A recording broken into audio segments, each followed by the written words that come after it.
때 여러분 기억나시는지 모르겠는데 아이들 수학 문제를 풀다 보면 원칙대로 해서 우리가 그 원리대로 푸는 방법이 있고 그 원리대로 안 풀고 내가 눈으로 보니까 대충 푸는 방법이 있어요. 그래서 그렇게 푸는 방법도 있습니다.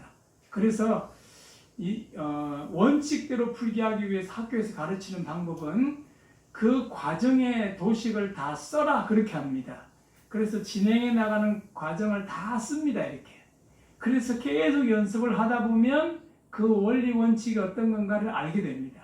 근데 그걸 대충 보면서 어려운 거 왜 이렇게 어렵게 해? 그리고 대충 눈으로 보니까 계산이 되거든요. 그럼 눈으로 계산을 하다 보면 나중에 언제 그것이 막히게 되느냐? 진짜 어려운 문제가 딱 왔을 때 그 문제가 막히게 되는 거예요. 계속 쉽게 풀었던 사람은 어려운 문제를 닥치게 되면 그때는 못 푸는 거예요. 근데 원리대로 계속 풀었던 사람은 어려운 문제를 당해도 쉽게 푸는 겁니다. 그래서 원칙과 공식이 되게 중요합니다. 오늘 예수님이 가는 길은 쉬운 길이 아닙니다. 그래서 공생애다 그럽니다. 혼자 사는 생애가 아니라 모든 사람을 위해서 살아야 될 생애이기 때문에 공생애다 이렇게 표현합니다. 공생애의 삶을 살러 오신 예수님이 대충 살 수도 있지만 예수님은 하나님께서 원하시는 모습대로 살아갔다는 겁니다. 그러니까 쉬운 게 아닙니다. 근데 마귀는 와서 야 쉽게 해, 대충 해, 내가 쉽게 하는 법 가르쳐 줄게 그럽니다. 여러분 돌로 떡을 만들고 오늘 본문에 와서 성전 꼭대기에 세우면서 뛰어내리라 그러면 천사가 와서 받아줄 거다. 그렇게 이야기합니다. 근데 만약에 그런 상황이 연출이 됐다. 여러분 예수님이 성전에 뛰어내릴 때 깜깜한 저녁에 뛰어내리는 게 아니지 않습니까? 대낮에 뛰어내리는데 천사가 와서 다 받아줬다.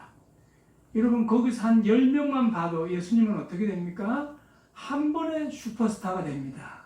한 번에 아이돌이 됩니다. 한 번에 그냥 그 차트 1위로 올라갑니다. 예수님이 야 최고다. 예수님 나르는데 천사가 와서 받았더라. 정말 진짜야? 찍었어? 핸드폰 찍었어? 한번 보내봐. 끝나는 겁니다. 한 번에 끝나는 겁니다. 한 번에. 그런데 여러분 예수님에게 마귀는 계속 그렇게 유혹을 합니다. 신앙생활도 마찬가지입니다. 야 쉽게 하는 방법이 있는데 왜 자꾸 기도하고 대충 해? 하고 싶은 대로 해. 그냥 주일날 간단하게 예배드리고 네 마음대로 살아. 마귀는 계속 유혹을 합니다.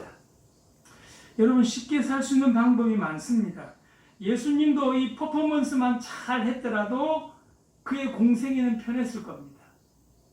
자기들 괴롭히는 사람도 없고 괴롭힐 때마다 한 번씩 퍼포먼스를 하면 사람들이 확 따르고 그리고 자기를 괴롭혔던 사람 앞에서 모세가 행했던 것처럼 막대기를 내밀어 가지고 뱀을 만들어서 야 저 대제사장 서기관 물어버려 이렇게 한 번만 했더라도 그의 공생애는 편안하게 진행이 됐을 겁니다. 근데 여러분 예수님이 오신 목적은 하나님의 아들로서 퍼포먼스를 보이고 그냥 한번 멋지게 그의 인생에 폼나게 살아보려고 오신 게 아니라 우리를 위해 고난 당하시고 우리의 죄를 짊어지시고 십자가에 죽기 위해 오신 줄로 믿습니다. 아멘. 그래서 우리 죄를 용서하기 위해 오신 겁니다. 근데 예수님이 편한 대로 쭉 그렇게 살았더라면 우리는 용서받을 수 없는 영원한 죄인으로 남을 수밖에 없었다라는 겁니다. 여러분 고난이 없이 여러분 죽음이 없이 부활은 없는 겁니다. 고난 후에 그리고 죽음 후에 부활이 있습니다. 하나님께서 이스라엘 백성들에게도 광야를 지나게 하시고 가나안 땅을 주셨습니다. 좋은 것을 취하기 위해서는 어려운 고비를 넘겨야지만이 귀한 걸 가질 수가 있습니다. 여러분 부자 3대가 없다는 이야기 들어보셨죠? 정말 어려워서 힘들게 부자가 된 사람은 그걸 잘 유지할 수 있는 힘도 있습니다. 그렇지만 아빠 덕분에 할아버지 덕분에 얼떨결에 부자가 된 사람은 그걸 관리할 수 있는 힘이 없는 겁니다. 그래서 돈을 쓸 줄만 알지 벌 줄을 모른다는 겁니다. 그래서 부자 3대는 없다는 겁니다. 그래서 어려움을 겪어본 사람만이 그것을 관리할 수 있는 힘도 생기고 이 돈이 소중함이 얼마나 귀하다는 것도 알 수 있다는 겁니다. 그래서 더 관리를 하는 겁니다. 오늘 우리에게도 마찬가지입니다. 여러분, 많은 사람들이 이야기합니다. 낙하산으로 인맥, 지연, 학연으로 해서 뭔가 쉽게 편하게 여러분 쉽게 문제를 풀 수가 있도록 항상 유혹을 합니다. 하지만 원칙대로 바르게 사는 것이 길게 가는 거고 그게 진정 축복을 받는 길인 줄로 믿습니다. 요즘 TV 보십시오, 여러분. 쉽게 돈 번 사람들 쉽게 감옥에 쇠고랑 차고 들어가는 거 우리가 쉽게 보지 않습니까? 선진국일수록 원리 원칙대로 합니다. 후진국일수록 어떻게 합니까? 뒤로 돈 넣어주고요. 예, 힘쓰려고 그러고. 후진국에 여러분 이렇게 비행기 타고 한번 가보셔서 알지만 조금이라도 짐이 많으면 옆에 사람이 붙어가지고요. 저번에 한번 우리 단기 선교 간다고 인도네시아 갔더니요. 제가 제 이름으로 우편을 붙였거든요. 그랬더니 우리가 단기 선교하고 그 사람들 도와주려고 큰 짐을 몇 개 들고 갔어요. 그랬더니 그게 제 이름이 적혀 있으니까 집에 들어가자마자 어이 미스터리 미스터리 컴온 컴온 미스터리 컴온 컴온 계속 오라 그러면서 이거 짐 너무 커 give me money 돈 계속 내놔라는 거예요. 계속 돈 달라고 그러고 그렇지 않으면 이거 못 내보내주겠다는 겁니다. 여러분 후진국일수록 택시를 하나 타도요 택시 몇 대가 자기들끼리 담합을 해가지고요 우리가 여럿이 타니까 야 얼마 불러 얼마 받아야 돼 그리고 자기들끼리 담합해가 돈을 왕창 뜯어가고 그런 게 너무 많다는 겁니다. 원리 원칙이 되지 않는 것이 바로 후진국이라는 겁니다. 오늘 예수님을 향하여 마귀가 그럽니다. 야, 좀 쉽게 가. 공생에 쉽게 가는 법 내가 가르쳐 줄 테니까 내가 시키는 대로 하면 돼. 너 성전 꼭대기에 나 따라와서 성전 꼭대기에 올라가 봐. 그리고 뛰어내려 봐. 너 공생에 한 번에 쭉 순탄하게 가는 거야. 여러분, 항상 편한 게 좋은 게 아닙니다. 하나님께서는 귀한 것 주시기 위해서 선한 것 주시기 위해서 우리에게 어려움과 아픔과 고난을 주시는 줄로 믿습니다. 아멘. 여러분 아파본 사람이 아파본 심정을 아는 겁니다. 네.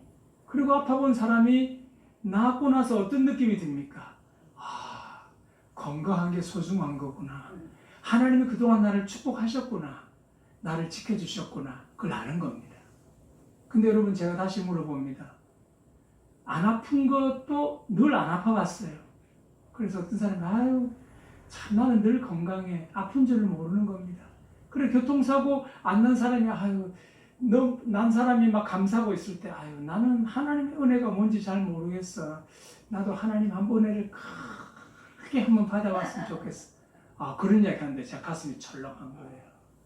여러분 교통사고 안 난 게 좋은 거예요? 나고 나서 죽다 살아난 게 좋은 거예요? 네? 그거는 말 하나만 합니다. 근데 사람들이 죽다 살아났을 때야 감사합니다. 그러는 거예요. 건강할 때 감사하고 사고 안 난 게 더 감사하고 지금 편안한 게 더 감사한 줄로 믿습니다. 이게 은혜인 줄 기억을 못하니까 자꾸 어리석은 인간이 나중에서야 된탕 한 대 맞고 그제서야 감사한 줄 아는 겁니다. 오늘 이 시간 하나님께 예배하러 온 것 이게 제일 큰 은혜인 줄로 믿습니다. 오늘 첫 번째 시험은 육신의 약함으로 시험했는데요. 두 번째 시험은 명예를 자극하는 정신적인 시험을 마귀는 하러 옵니다. 누가복음에는 오늘 두 번째, 세 번째 시험을 바꿔놨어요. 그 말은 두 번째 시험은 세 번째 시험은 바뀔 수도 있다는 거예요. 근데 육신의 연약한 부분에 접근하는 것은 마귀는 다 똑같아요.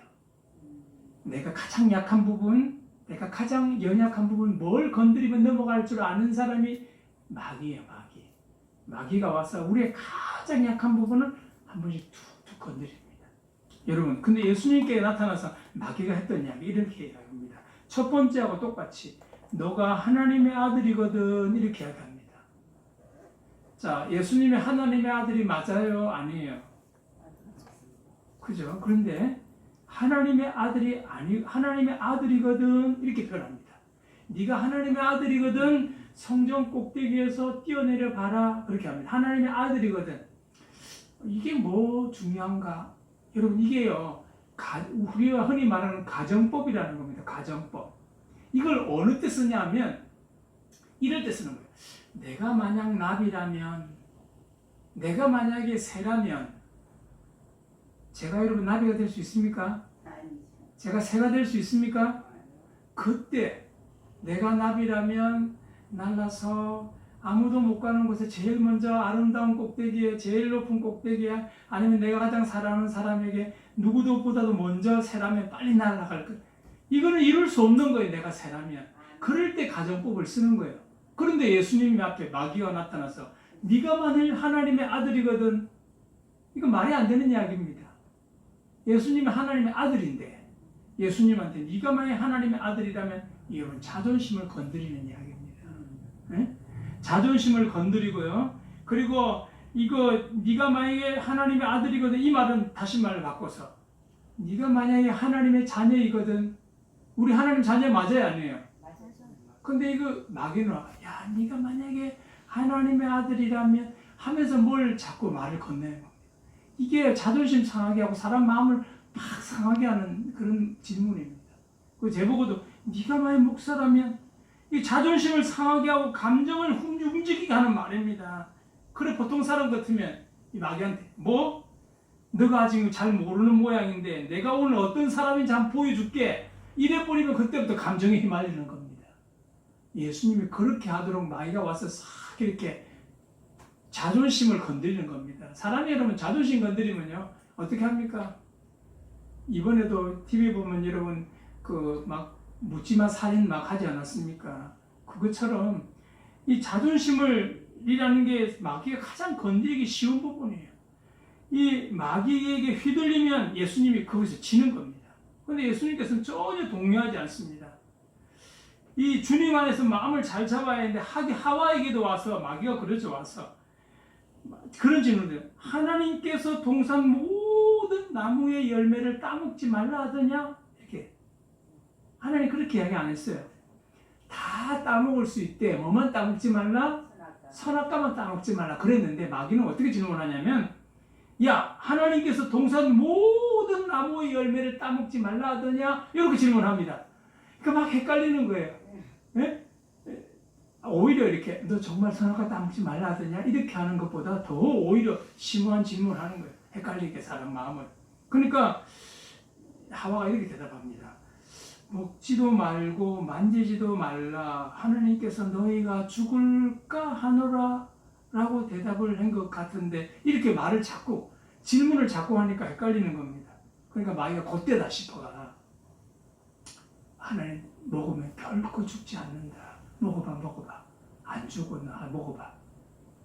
여러분, 선악을 알 줄을 하나님이 알기 때문에 미리 먹지 말라는 거야. 먹어봐.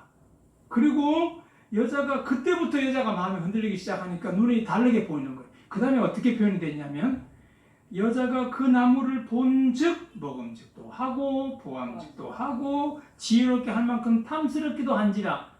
그러고 나서 따먹었다 그랬어요. 마음이 흔들리면 눈이 바뀌는 겁니다. 사기꾼들이 와가지고 여러분 막 내 마음을 흔들고, 보이스피싱 사람들이 막 전화를 해대면요 생각이 달라지고 눈이 달라지고, 그때부터 손이 가고 막 돈을 들고 막 한 뭉치 들고 와서 막 앵기고 막 그러는 겁니다. 우리가 볼 때는 바보 같다 싶으지만요, 마음이 흔들리면 다 그 사람이 진짜처럼 보이고요, 다 돈을 앵겨들 거. 평소에 그 냉장고에 넣어놓는 돈들을 막 다 앵겨가지고 들고 막 앵기는 겁니다. 그래서 여러분, 이렇게 마음에 흔들리면 안 돼요. 마귀는 오늘도 예수님께 접근한 것처럼 오늘 우리에게 와서 명예도 지키고 손쉽게 할 수 있는 방법으로 유혹을 합니다. 이스라엘 백성들이 광야에서 자꾸 여러분 이단을 섬긴 이유가 이단이 아니지, 이방신을 섬긴 이유가 뭔지 아십니까? 하나님은 기도했더니 자꾸 고난도 주고 어려움을 주고 겪고 해서, 그러고 나서 아름다운 열매를 맺게 하시고 정말 건강하게 우리를 지켜주시는데, 이방신들은 안 그렇거든요. 이방신들은 어떻게 접근하냐면, 이방신은 예배 드릴 때 남자 여자가 서로 막 이방신 앞에서 서로 관계를 맺고 막 이렇게 흥분하면 이방신이 기뻐해서 하늘에 비도 주고 하늘에 축복도 주고 막 이런 식으로 접근을 하는 겁니다.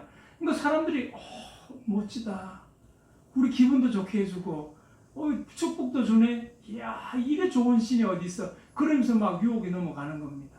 그래서 다 한 사람씩 넘어가기 시작하는 겁니다. 여러분, 예수님도 마귀가 와서 이렇게 접근하는 겁니다. 하지만 고난의 길, 십자가의 길을 걷고 나서, 그리고 나서 죽음을 거치고 나서 하나님의 부활의 은혜를 누리게 된 줄로 믿습니다. 오늘 사도 바울도 마찬가지입니다. 여러분, 최고의 학벌을 가지고 최고의 가문으로 태어났지만 하나님의 나라와 하나님의 뜻을 위해서 그것을 다 버리는 시간도 갖게 만들고, 그리고 나서 정말 하나님을 바라보고 나서 기도하면서 놀라운 축복의 은혜를 그가 체험하게 됩니다. 여러분, 모세가 하나님께서 이스라엘 백성을 택하기 위해서 처음에는 왕자로 그가 태어나가서 왕자로 이렇게 자라나게 하지 않습니까? 엄마한테 자라서 3개월 동안 엄마 밑에서 자라다가, 그 다음에 엄마가 너무 아기 소리가 크니까 아기를 키우지 못하니까 아기를 다 죽이라고 그러니까 어떻게 합니까? 날강가에 모세를 버립니다. 모세가 버려진 모세의 누나 미리암이 다 쫓아가면서, 아유, 하나님, 저 동생 좀 살려주세요. 하나님께서 이쁘게 태어나게 한 저 아들, 남자는 다 죽여야 되는데 우리 동생 좀 살려주세요. 엄마 아빠도 얼마나 뒤에서 기도했는데. 그때 갑자기 누가 그 모세를 봅니까?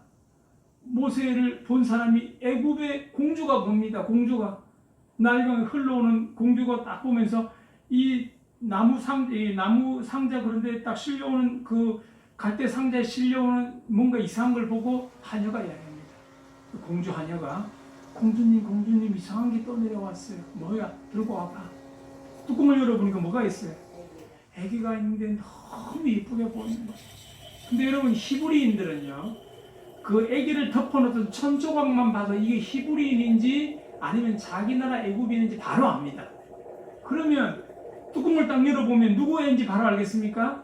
히브리인인지 바로 아는 거예요. 근데 또 공주가 보니까 하나님이 그 눈에 콩깍지를 씌게 하셔가지고 그게 너무 이쁘니까 내가 키워야 되겠다. 여러분, 공주가 키우면 걔가 뭐로 자랍니까? 왕자로 자라는 거예요. 왕자로.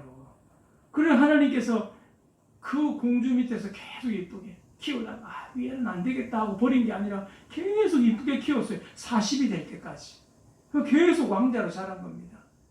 그래서 왕자로 그렇게 멋지게 자라게 해놓고 하나님께서 이스라엘 백성을 모세를 통해서 구출할 때는 어떻게 합니까? 미디안 광야로 가서 또다시 하나님께서 40년을 그가 기도하게 만들고 나서 그를 다시 불러서 하나님의 사람으로 쓰기 시작합니다. 여러분, 그가 모세가 왕자일 때 쓰면 얼마나 좋겠습니까? 왕자일 때. 왕자면 어떻게 합니까? 내가 왕자다. 이스라엘 백성 앞에서 내가 왕자다. 내가 너희를 구출해 주겠다. 하나님께서 내가 왕자로 세우신 이유가 너희를 구출하기 위해서 왕자로 세웠다. 하고 왕자의 힘으로 막 구출할 수 있지만 하나님은 왕자가 필요한 게 아닙니다. 하나님의 말씀에 순종하는 사람이 필요했던 겁니다. 그래서 모세를 훈련시켜서 40년 동안 훈련을 시키고 정말 왕자의 때를 다 빼낼 만큼 40년을 지나고 나서 다시 불러서 이스라엘 백성을 구출해내기 시작합니다. 그리고 나서 하나님의 사람을 다 구출해내기 시작하는 하나님의 역사가 일어납니다. 여러분, 인간의 욕심과 권세와 명예를 가지고 하나님의 일을 하게 안 하십니다. 하나님께서는 하나님의 일을 하게 할 때 예수님도 예수님의 이름으로 그 놀라운 메시아의 힘으로 하게 하는 게 아닙니다. 하나님께 순종하면서 그 일을 감당하게 하셨던 겁니다. 오늘 우리가 신앙생활을 할 때도요, 하나님께서 응답하실 때는 내가 어느 정도 힘이 생기고 내가 돈이 있고 내가 권세가 있을 때 그때 쓰는 게 아니라 겸손하게 하나님 말씀에 순종할 때에 하나님이 쓰시는 겁니다. 오늘 여러분, 예수님께서도요, 이 마귀가 시험할 때 이렇게 가장 그의 명예도 지키고 손쉽게 할 수 있는 방법으로 접근했잖아요. 그리고 두 번째로 어떻게 접근하냐면 6절에 보면 이렇게 얘기합니다. 성전에서 뛰어내리라. 그러면 하나님이 천사를 보내서 너를 바쳐줄 거다. 근데 여러분, 이게요, 구약 성경. 첫 번째, 여러분 시험 볼 때 예수님께서 돌을 떡으로 만들어라 그랬더니 예수님 뭐라고 해야 합니까? 사람이 떡으로만 살 것이 아니라 하나님의 입으로 나오는 모든 말씀으로 살 것이니라. 말씀을 인용했거든요. 하나님이 가라사대. 마귀도 그래요. 마귀도 똑같이. 하나님이 가라사대. 네가 성전 꼭대기에 뛰어내리면 하나님이 받쳐줄 것이다 라고 하나님이 말씀했습니다. 예수님 당신도 뛰어내리세요 이렇게 이야기합니다. 이 이야기가 마귀 이야기가 아닙니다. 하나님이 하신 이야기, 이 시편 91편의 이야기를 그대로 한 겁니다. 그런데 여기서 중요한 것이 있어요. 여기서 한 가지 빠진 것이 있어요. 여러분, 성전에 뛰어내리라, 천사가 와서 받쳐줄 거다. 근데 마귀는 그 중간에 사의 말을 싹 빼버립니다. 뭐라고 중간에 성경에는 나와 있냐 하면, 이 말씀이 오늘 그 예수님께서 하셨던 이야기 중간에 말씀을 싹 뺍니다. 이게 뭐냐면 이 중간에 했던 이야기 한번 따라하겠습니다. 내 모든 길에서 너를 지키게 하심이라. 이 말씀을 딱 빼버립니다. 이게 무슨 말이냐면 성전에서 뛰어내리라 그럼 하나님께서 너를 천사를 보내 너를 받쳐주겠다. 이 말은 하나님이 왜 이때 이야기했냐면 내 모든 길에 어떤 상황이든지 하나님께서 너와 함께 하실 것이다 라고 이야기를 하면서 이야기를 하신 겁니다. 다시 말해서 성전 꼭대기에서 너가 뛰어내릴 수 있는 상황이 될지라도 천사가 와서 바칠 만큼 하나님께서 너의 모든 길에서 지킬 것이다. 이것을 설명하기 위해서 그 예를 든 겁니다. 근데 마귀는 중간에 했던 이야기, 내 모든 길에서 너를 지킬 거라는 이야기를 싹 빼버리고 껍데기인 말씀만 싹 인용을 하는 겁니다. 다시 말해서 이단들도 마찬가지입니다. 여러분, 우리한테 와서 이단들도 편하게 와서 자기 필요한 이야기만 말씀으로 툭툭 던집니다. 그러고 나서 하나님이 이렇게 말씀하신다 라고 이야기하면서 전에 이야기했지만 너 언제 구원받았느냐, 너 스스로 구원받은 거 언제 구원받는지 모르면 그 구원은 가짜다. 응? 그리고 성경에 보면 14만 4천 명이라고 분명히 이야기를 하고 있는데 너 14만 4천 명 안에 들었어? 너 14만 4천 명 뭔지도 모르지. 너 당신을 구원 안 받은 거야. 우리한테 와봐. 우리가 분명히 당신을 믿음으로 14만 4천 명 안에 들게 하고 그리고 하나님의 사람 만들어줄게. 그렇게 합니다. 그리고 와서 유혹을 합니다. 근데 여러분, 그 말씀이 왜 나왔는가를 이야기를 우리가 알고 14만 4천 명이라는 사건은 여러분 상징적인 사건이에요. 12 곱하기 12가 14만 4천 되는 이것은 상징적인 사건이기 때문에 이 말씀을 그대로 받아서는 안 된다는 겁니다. 그러면서 하나님의 아들, 오늘 첫 번째 하나님의 아들이라는 걸 예수님이 이야기했을 때는요, 오늘 처음에 돌을 떡으로 만들으라고 하나님께서 마귀가 이야기할 때 처음에는 네가 하나님의 아들이라는 정체성을 가지고 있는지 없는지를 마귀가 시험하는 겁니다. 첫 번째. 그리고 오늘도 하나님의 아들이라고 이야기를 한 것은 오늘 하나님과의 관계가 네가 얼마나 확실한 것을 내가 확인해 보겠다. 뛰어내려가라. 하나님하고 너와 관계가 정말 짙으면 하나님이 천사라도 보내서 너를 바칠 것이다. 너 못 뛰어내리지. 너 자신 없지. 너 하나님의 아들인 거 자신 없지. 자신 없지. 계속 그렇게 이야기를 하는 겁니다. 여러분, 믿음이 있는 자에게 하나님께서 오늘도 여러분의 믿음을 통해서 어떤 상황 가운데도 역사하십니다. 근데 여러분, 마귀는 와서 사울왕에게 했던 것처럼 사울왕이 하나님께서 여러분 아말렉을 다 접었을 때 왕이고 백성이고 짐승이고 하나도 남김없이 다 죽이라 그렇게 명령을 하셨어요. 그런데 사울왕이 아말렉을 다 정복하고 나니까 양들을 보고 여러분 그 다음에 이 염소를 보다 보니까 마음이 바뀌어지기 시작합니다. 이 정도는 하나님께 드리면 참 좋겠다. 하나님도 기뻐할 거야. 하나님도 이 정도는 이해하시겠지. 한번 따라해 볼 거예요. 하나님도 이 정도는 이해하시겠지. 예, 다 하나님을 위한 건데 이러면서 그가 양과 염소를 다 구분해냅니다. 그리고 하나님 앞에 이야기합니다. 너 왜 내가 다 죽이는 걸 남겨뒀냐 물으니까 사울왕 이야기합니다. 하나님께 예배 드리려고 내가 남겨놓은 거 아닙니까? 하나님, 내가 하나님 앞에 예배 드리려고 남겨놓은 거 아닙니까? 그렇게 이야기합니다. 여러분, 하나님은 우리 입장에서 적당히 이해하실 분이 아닙니다. 그리고 우리가 계산하고 섬길 분이 아닙니다. 그랬더니 예수님께서 마귀에게 한 소리 합니다. 마귀야 물러가라. 한번 따라하겠습니다. 하나님을 시험하지 말라. 다만 그를 섬기고 경배하라. 네, 마귀는 예수님이 마귀에 대해서 단호하게 이야기합니다. 하나님을 시험하지 말라라는 거예요. 너 하나님 말씀 가지고 장난치지 말라라는 겁니다. 그러면서 오늘 주 너의 하나님을 시험하지 말라. 이 말씀이 예수님이 하신 말씀이 신명기 말씀을 또 인용한 말씀이에요. 여러분 그 말씀은 이스라엘 백성이 마사라는 지역에서 하나님을 시험하면서 물이 없다고 하나님께 불평하면서 왜 하나님은 살아계시다 하면서 우리에게 물도 안 주고 우리를 목마르게 하고 힘들게 합니까? 하나님 왜 나를 괴롭힙니까? 하면서 했던 이야기가 오늘 이 말씀이에요. 여러분 하나님 물이 없다고 불평할 것이 아니라 여러분 물이 없으면 어떻게 됩니까? 하나님께 어떻게 돼요? 이스라엘 백성들이 하나님께 물이 없어요. 그러면 어떻게 됩니까? 지금 물이 없어 광야에서 힘듭니다. 어떻게 돼요? 하나님 앞에 이스라엘 백성들이 어떻게 됩니까? 지금 하나님이 구출하려고 데려왔는데 마사라는 지역에 물이 없어요. 목말라가 너무 힘든 거예요. 그럼 이스라엘 백성들이 뭘 해야 돼요? 기도해. 그래 비 예고해달라고 아니면 물 달라고 기도해야 될 거 아닙니까? 하나님은 그거 훈련시키는 겁니다. 그걸 훈련시키기 위해서 하나님께서 오늘 기도하게 하시는데 계속 불평불만합니다. 그래서 우리가 하는 이야기겠죠. 한번 따라하겠습니다. 일일 일비하지 말자. 일일 일비하지 말자. 네. 뭐 한 번 기뻤다고 즐거워하고 한 번 괴로웠다고 슬퍼하고 그러니까 조금 즐거운 일이 생기면 기뻐하다가 조금 슬픈 일이 생기면 원망하고 불평하고 그러지 말자라는 거예요. 하나님께 은혜는 하나님께서 함께 하신 은혜는 늘 우리와 함께 하시는 줄로 믿습니다. 이스라엘 백성들처럼 조금 힘들게 했다고 불평하고 하나님 없다고 그건 하나님을 시험하는 거라는 겁니다.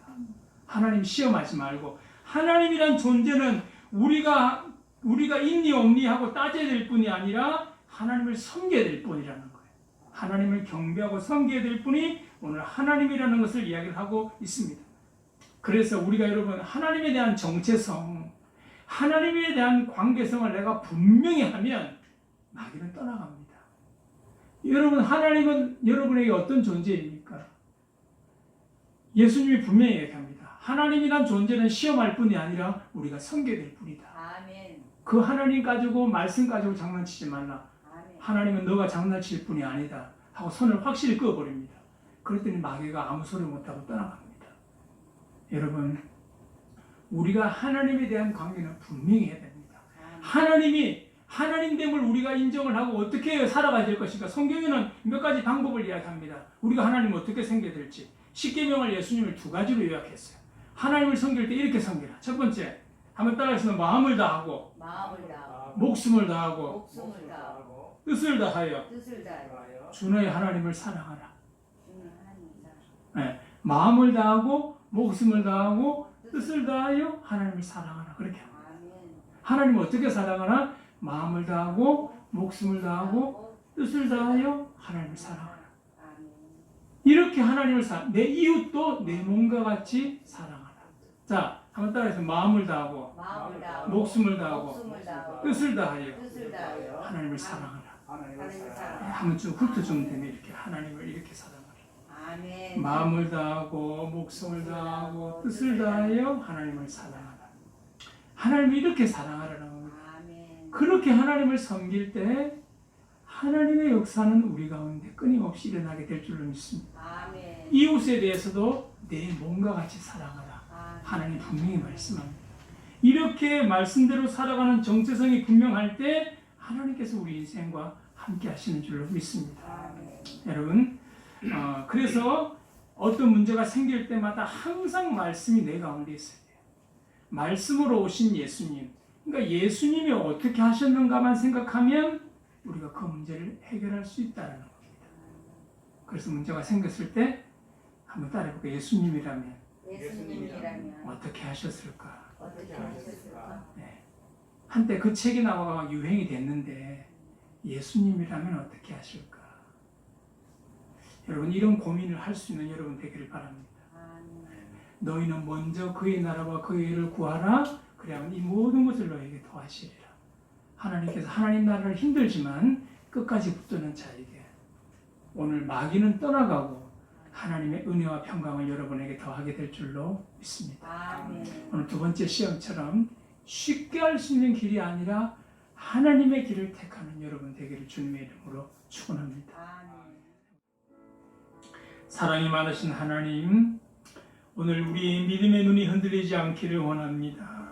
믿음의 마음이 흔들리지 않기를 원합니다. 아멘. 믿음의 생각이 흔들리지 않기를 원합니다. 믿음의 행동들이 흔들리지 않기를 원합니다. 성령께서 오늘도 우리 가운데 찾아와 주셔서 항상 주님만을 바라보고 주님이라면 어떻게 행동하실까? 주님이라면 어떻게 하실까? 늘 기도하며 하나님의 은혜와 성령의 인도하심 따라 살아가는 믿음의 권속들 다 되도록 인도하여 주시옵소서. 아멘.